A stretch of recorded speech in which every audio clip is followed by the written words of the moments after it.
স্বাস্থ্যসেবা খাতে কৃত্রিম বুদ্ধিমত্তার ব্যবহার বাড়াতে বড় আকারের বিনিয়োগ করছে প্রযুক্তি প্রতিষ্ঠানগুলো, যার মাধ্যমে রোগীর জন্য চিকিৎসা সেবা পাওয়া এবং চিকিৎসকের কাজ দুটোই সহজ হবে। অন্যদিকে নতুন আয়ের পথ সৃষ্টি হবে কৃত্রিম বুদ্ধিমত্তা প্রতিষ্ঠানগুলোর জন্য। স্বাস্থ্যসেবায় বৃদ্ধি পাচ্ছে কৃত্রিম বুদ্ধিমত্তার ব্যবহার।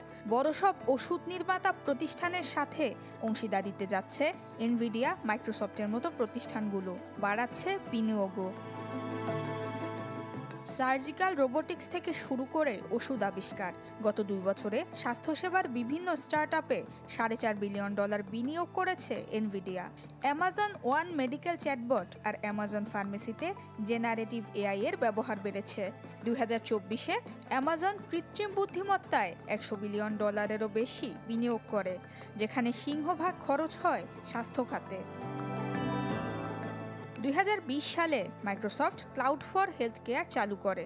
মেডিকেল রেকর্ডিংয়ের বাজারে আধিপত্য বিস্তারকারী কৃত্রিম বুদ্ধিমত্তা নুয়ান্সকে 2022 সালে কিনে নেয় টেক জায়ান্ট মাইক্রোসফট। বর্তমানে বায়োফার্মা গবেষণা এবং মেডিকেল ইমেজিংকে আরও উন্নত করতে এনভিডিয়ার সাথে যৌথভাবে কাজ করছে প্রতিষ্ঠানটি। নুসরাত মৌমি, চ্যানেল 24।